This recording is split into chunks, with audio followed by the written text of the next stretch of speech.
Envision the harrowing reality of awakening tomorrow to find that your entire nation has been stripped of electrical power, is devoid of running water, has been disconnected from the internet, and lacks any sustenance within its grocery stores, only to have the government inform you that this state of destitution is permanent. That scenario is not a hypothetical nightmare. It is the current, lived reality of Cuba, and the situation is poised to deteriorate significantly in the immediate future.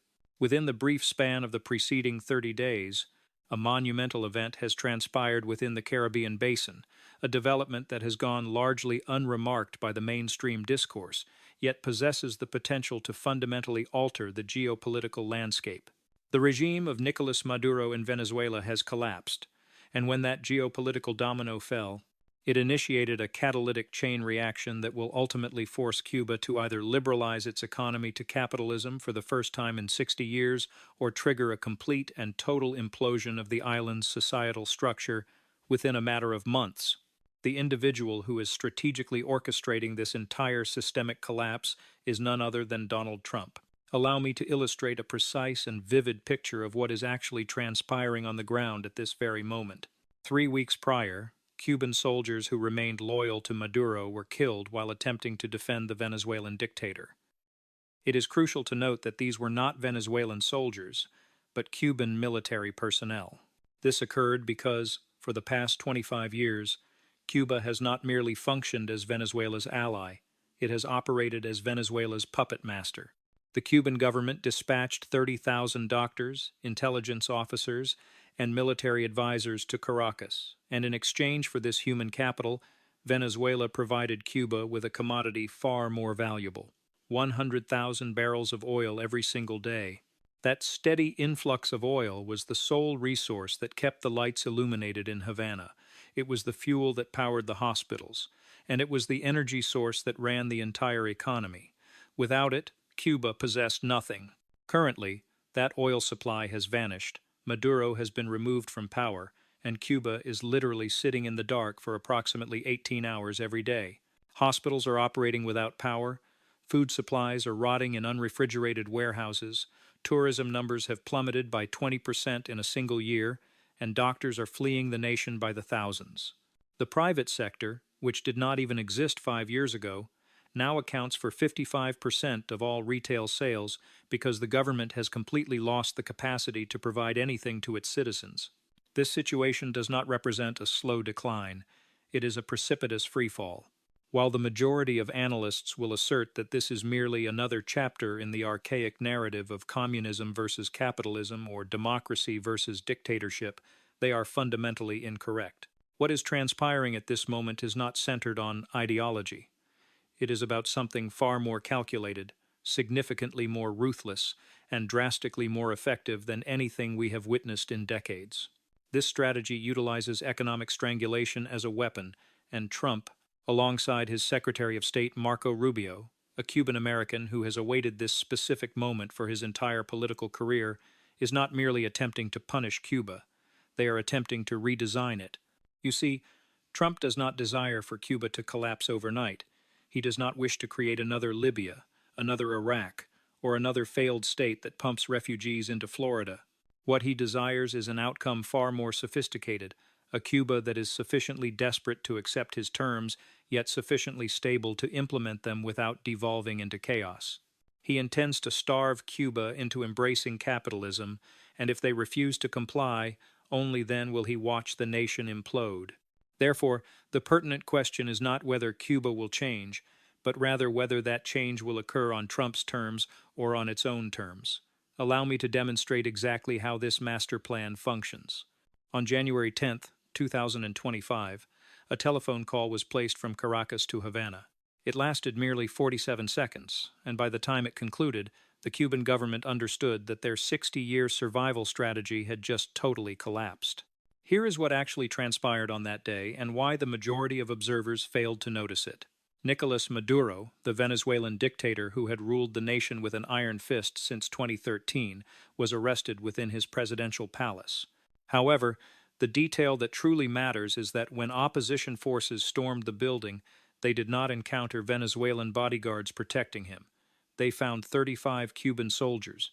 These were elite intelligence operatives from Havana who had been embedded within Maduro's inner circle for years, and all 35 were killed during the raid.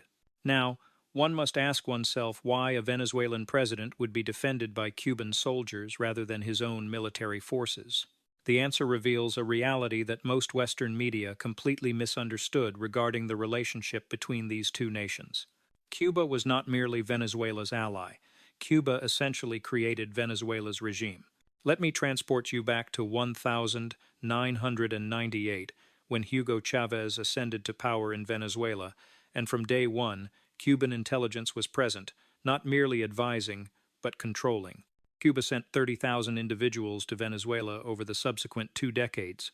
Doctors, yes, but also intelligence officers, military trainers, propaganda specialists, and political operatives who instructed Chavez and later Maduro on exactly how to consolidate power, crush political opposition, and survive international pressure. In exchange, Venezuela sent Cuba the one commodity it desperately required: oil. At the peak of this relationship between 2008 and 2015, Cuba was receiving over 100,000 barrels per day. That represents more than mere survival, because 95% of Cuba's electricity is generated from oil-fired power plants. Without Venezuelan oil, the entire island goes dark. Furthermore, it was not merely oil. Venezuela was also sending cash directly, artificially propping up the Cuban economy when it had nowhere else to turn. When the Soviet Union collapsed in 1991, Cuba lost its primary benefactor overnight, and the economy contracted by 35% in 3 years. People were starving, and the government was on the brink of failure. Then came Chavez, and for 25 years, Venezuela became Cuba's new Soviet Union. However, the nature of dependence is that it functions both ways. When Venezuela's oil production began to collapse in 2016 due to corruption, mismanagement, and U.S. sanctions, Cuba felt the impact immediately. By 2018, oil shipments had been cut in half, and by 2024, they had dropped to just 32,000 barrels per day. And now, with Maduro gone and a transitional government attempting to stabilize the country, those shipments are effectively zero. Cuba is now experiencing rolling blackouts that last for 18 hours a day. Hospitals are unable to run ventilators. Refrigerated food is spoiling in warehouses. Factories have shut down. And the tourism industry, which was supposed to be Cuba's economic salvation, has dropped 20% in the past year because few tourists wish to vacation in a country where the power fails every afternoon. And here is the critical point. Cuba possesses no financial reserves to purchase oil on the international market, as their foreign currency reserves are nearly depleted, leaving them broke. This is the inevitable result when you construct an entire economy around a single trading partner, when you replace self-sufficiency with dependency, and when you prioritize ideology over economic reality. The Soviet Union taught Cuba this lesson in 1991, yet Cuba failed to learn. Instead, they simply found a new supplier and committed the same error again. But this time, there is a distinct difference. This time, someone is watching someone who has been waiting for exactly this moment and who views Cuba's desperation not as a tragedy, but as an opportunity. That person possesses a plan, a calculated 3-step plan designed to force Cuba into a corner from which it cannot escape. One does not require bombs to destroy a country. One simply needs to control 3 things: its energy, its money, and its options. And right now, Trump controls all 3. Let me walk you through the playbook, because this is not improvisation. This is a strategy that has been designed specifically for this moment. Step 1 involves cutting the oil from Venezuela, which is already done. With Maduro's regime collapsing and a transitional government attempting to rebuild, Venezuela has no capacity to send subsidized oil to Cuba anymore. They need every barrel they can produce just to stabilize their own country. Even if they wanted to assist Cuba, the new Venezuelan government is under immense pressure from Washington not to do so. Trump made this very clear in his first week back in office.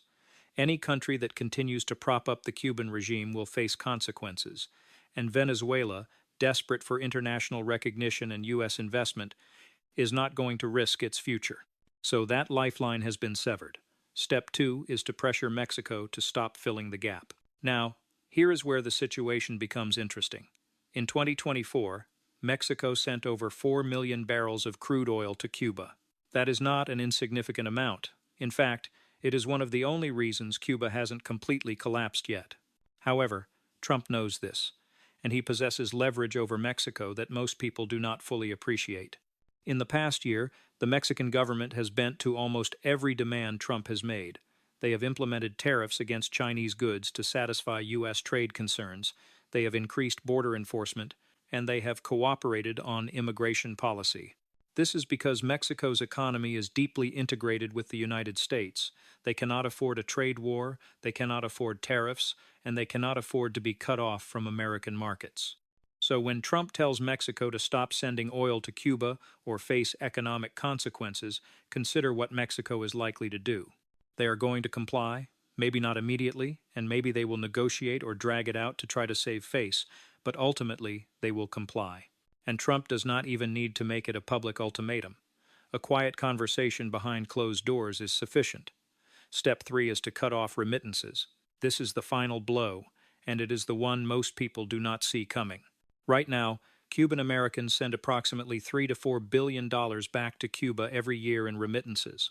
That money goes directly to families on the island, and it is one of the few things keeping the Cuban people from complete destitution.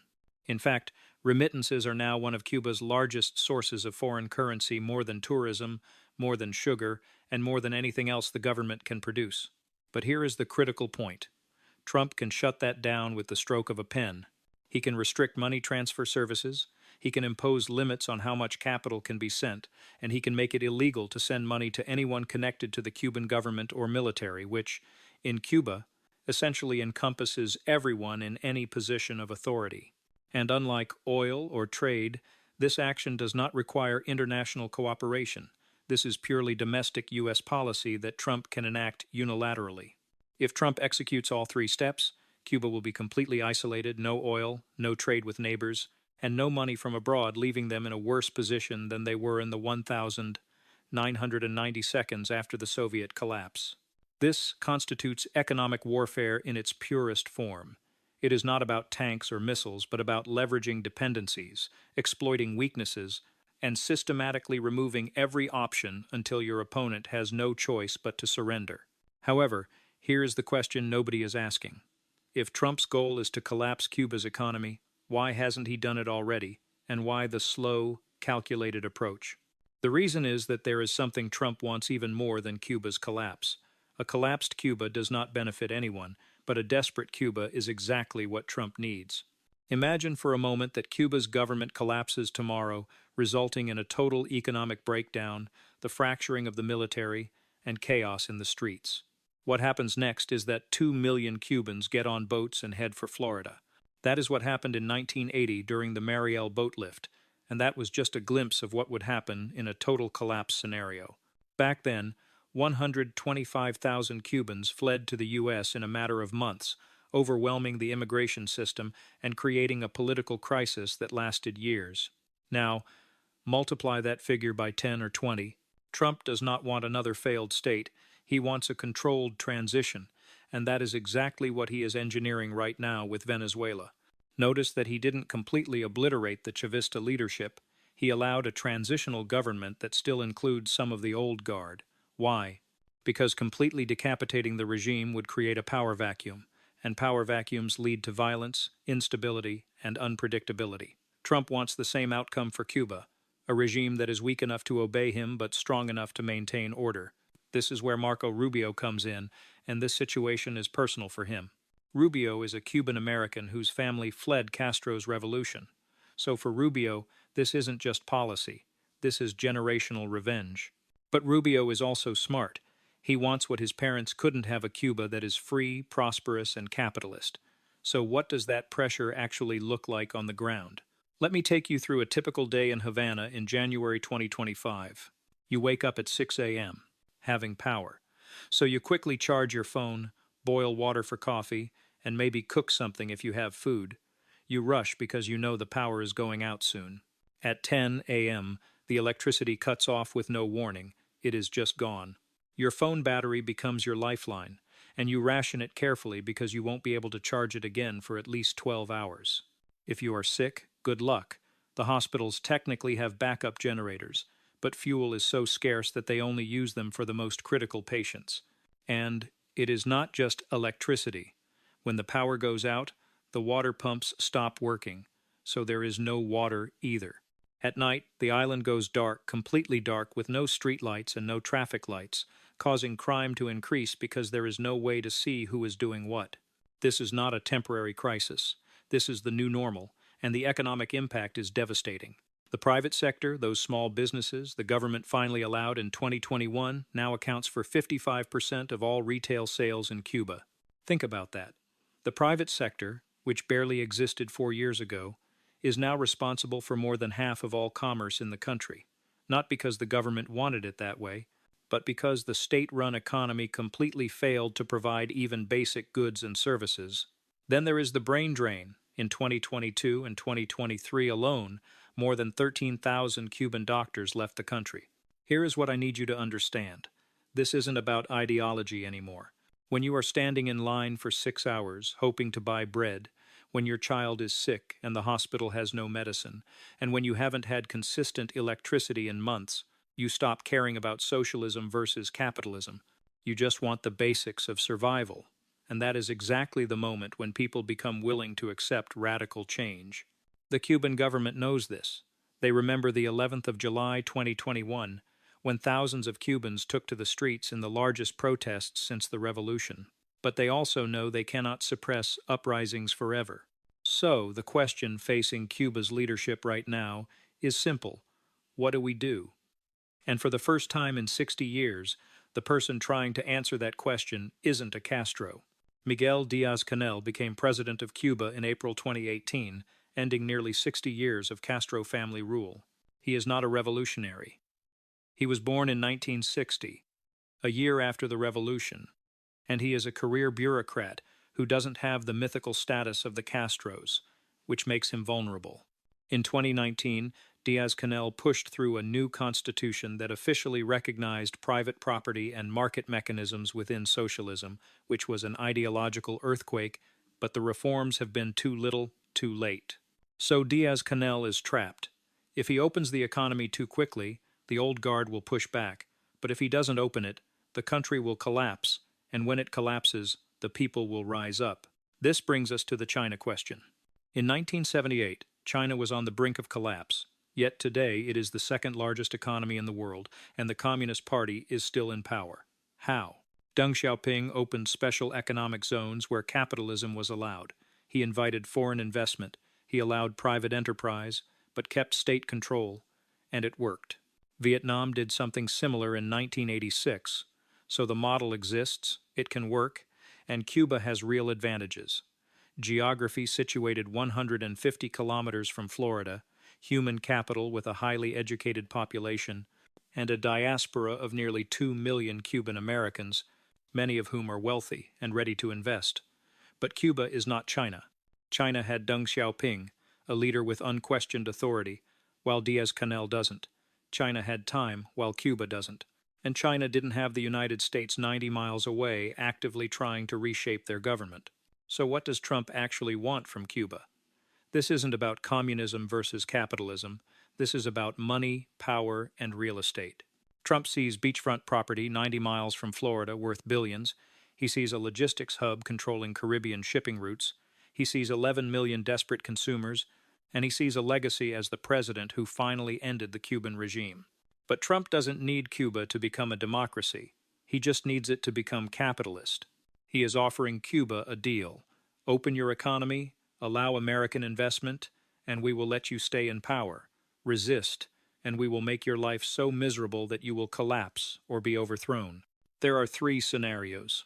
Scenario 1, which has a 70% probability, is that Cuba follows the Vietnam model. They open gradually, allowing private enterprise while maintaining party control. American businesses flood in, tourism explodes, and within 10 years, Cuba's economy grows 4 to 6% annually. With the Communist Party surviving by delivering prosperity instead of ideology, this is what Trump wants. Scenario 2, with a 20% probability, is that the regime resists. Too long, mass protests erupt, the military fractures, and for 5 to 10 years, Cuba goes through painful chaos until eventually a new government emerges, Scenario 3, with a 10% probability, is that China or Russia props up the regime, turning Cuba into a proxy battlefield, which is the least likely outcome because neither power has a strong strategic interest anymore. Here is my assessment after following Cuba for 15 years. This time is different. All the variables have aligned against them. Venezuela is gone, Mexico is bending, the internal economy is collapsing, the people are losing patience, and there is a U.S. administration that sees this as the perfect moment to act. Diaz-Canel doesn't have the authority to resist like Fidel did. He doesn't have the resources, and he doesn't have the options, so change is coming. The only question is whether it will be controlled or chaotic. And here is the final question that should keep you up at night. What happens to the 11 million people living in Cuba when the walls finally come down? Will they get prosperity and freedom, or another kind of exploitation? Another system that benefits outsiders while leaving them behind? Because when American companies rush into Cuba and when developers start buying beachfront property, who actually benefits? I don't have that answer, and nobody does. We are watching it happen in real time. But one thing is certain. 60 years of isolation is about to end. One way or another, Cuba is opening up, and the world that emerges will be completely different. If you made it this far, you understand something most people miss. This isn't just about Cuba. This is about how power works in the 21st century. It is about how empires fall, and how change happens when you least expect it. Stay sharp, stay curious, and never assume the world you know today will be the world you wake up to tomorrow. Thanks for watching. Keep questioning everything, and I'll see you in the next one. Stay curious, my friends.